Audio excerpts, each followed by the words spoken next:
kasih karunia dan damai sejahtera dari Allah Bapa kita dan dari Tuhan Yesus Kristus menyertai kita.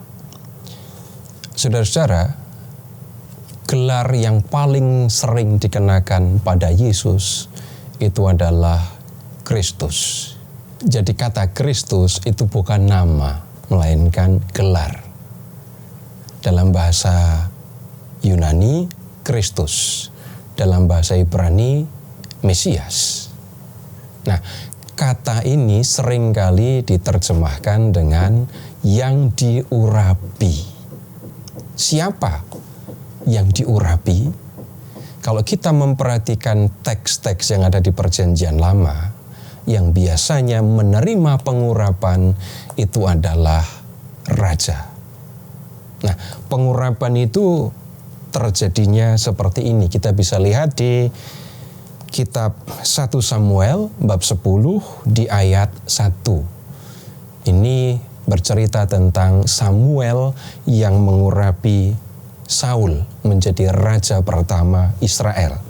Dikatakan begini, lalu Samuel mengambil buli-buli berisi minyak, dituangnyalah ke atas kepala Saul, diciumnyalah dia sambil berkata, bukankah Tuhan telah mengurapi engkau menjadi raja atas umatnya Israel? Engkau akan memegang tampuk pemerintahan atas umat Tuhan, dan engkau akan menyelamatkannya dari tangan musuh-musuh di sekitarnya. Jadi pengurapan itu dilakukan dengan menuangkan minyak ke atas kepala orang yang diurapi, dan kemudian orang yang memberikan pengurapan menyampaikan kata-kata, Tuhan mengurapi engkau menjadi raja. Orang itu juga menjelaskan tugasnya sebagai raja, memerintah umat Tuhan dan menyelamatkan mereka dari musuh-musuhnya. Pengurapan menjadi tanda kalau Tuhan memilih orang itu menjadi raja. Nah, kemudian Tuhan tidak membiarkan orang pilihannya itu bekerja sendirian. Maka orang yang diurapi itu kemudian dipenuhi oleh Roh Tuhan. Demikian juga Saul setelah diurapi menjadi raja juga disertai oleh Roh Tuhan. Ketika Samuel mengurapi Daud menjadi raja, Samuel juga menuangkan minyak urapan, mengatakan bahwa Daud dipilih menjadi raja yang memerintah dan menyelamatkan umatnya, dan Daud juga disertai oleh Roh Tuhan. Ini, saudara-saudara, makna dari kata yang diurapi. Dipilih menjadi raja dengan tugas memimpin, memerintah umat Allah dan menyelamatkan mereka dari musuh-musuhnya. Nah, kemudian saudara-saudara, Tuhan pernah berjanji kepada Daud di 2 Samuel bab 7 ayat 16. Janjinya begini, keluarga dan kerajaanmu akan kokoh untuk selama-lamanya di hadapanku, dan tahtamu akan kokoh untuk selama-lamanya. Jadi ketika Daud menjadi raja, Tuhan berjanji kalau kerajaan Daud akan berdiri tegak untuk selamanya, dan kemudian tahta Daud kokoh selamanya. Maksudnya, keturunan Daud akan terus menduduki tahta Israel. Tetapi saudara-saudara, dalam perjalanan waktu, kerajaan Daud mengalami bermacam-macam persoalan. Daud digantikan oleh Salomo. Salomo digantikan oleh Rehabeam anaknya.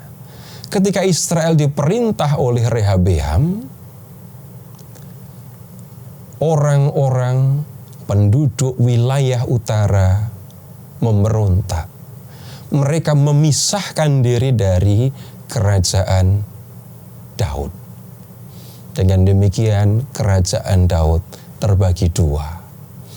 Keturunan Daud atau Rehabeam itu hanya memerintah di wilayah selatan.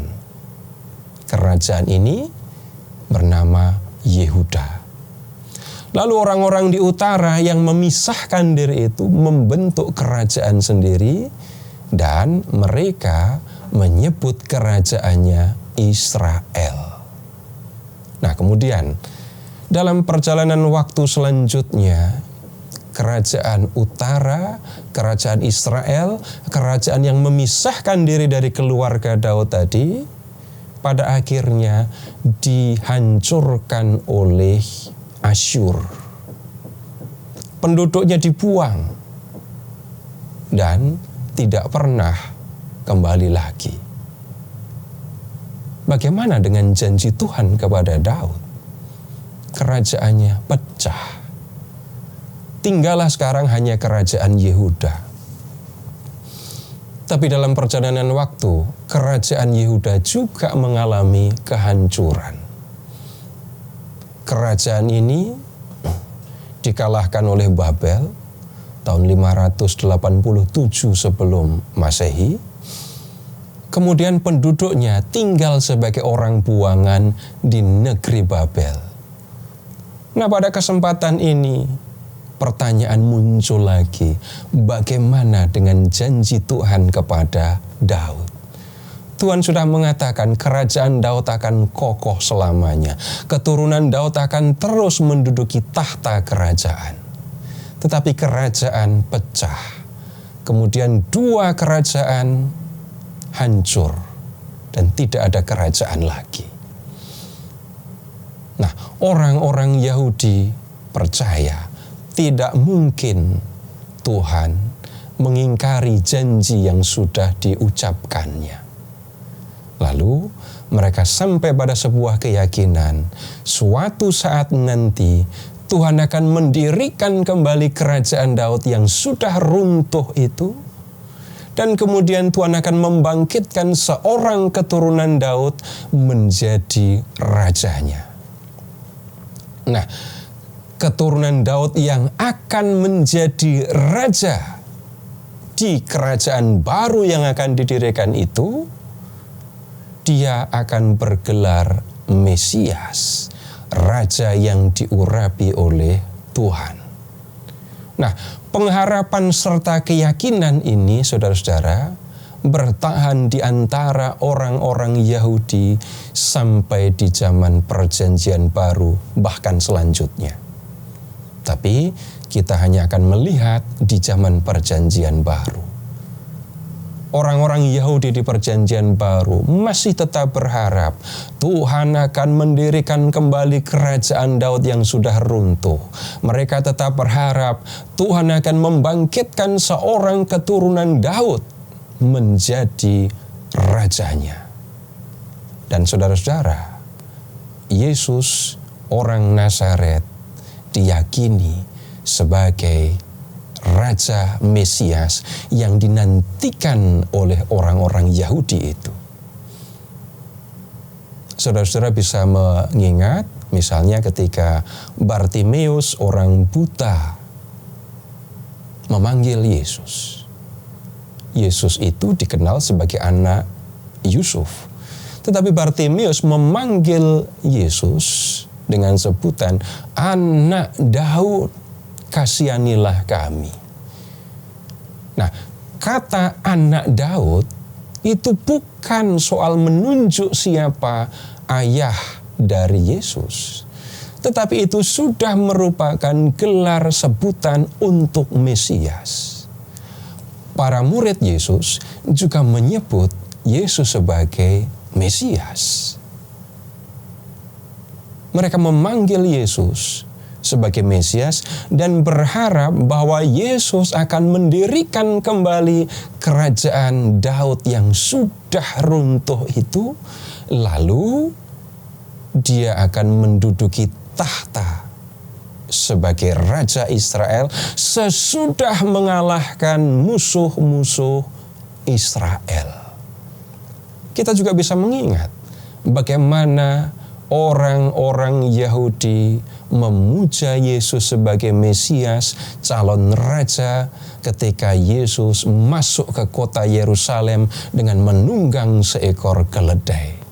Yang mereka bayangkan, yang mereka harapkan adalah Yesus akan bergerak mengalahkan pasukan Romawi, lalu mendirikan kerajaan Israel, dan mereka, orang-orang Israel, akan tinggal dalam kedamaian.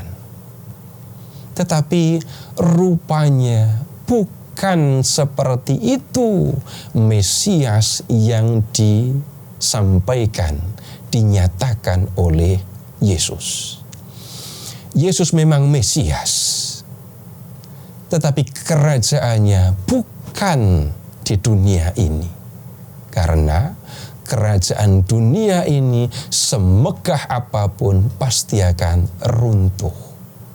Kerajaan Yesus adalah kerajaan surga yang tidak akan musnah, yang tidak akan pernah runtuh. Yang akan masuk dalam kerajaan surga bukan hanya orang Yahudi. Semua manusia dipanggil untuk masuk ke dalamnya. Dan musuh yang akan dilawan oleh Yesus itu bukanlah pasukan manusiawi. Musuh yang akan dilawan oleh Yesus itu adalah dosa dan kematian. Bagaimana Tuhan Yesus memberikan perlawanan terhadap dosa dan kematian untuk menyelamatkan manusia dari dosa? Salib. Di kayu salib, Yesus mempersembahkan diri sebagai korban untuk menghapus dosa manusia. Dengan cara demikian, Yesus membersihkan manusia dari dosa, membebaskan manusia dari kekuasaan dosa. Dan kemudian, dengan bangkit dari kematian, Tuhan Yesus mengalahkan kematian. Dan begitulah orang yang percaya kepada Yesus akan menerima pengampunan dosa, akan dibersihkan dari dosa, dan pada waktunya akan dibangkitkan dari kematian dan menikmati hidup di dalam kerajaan surga.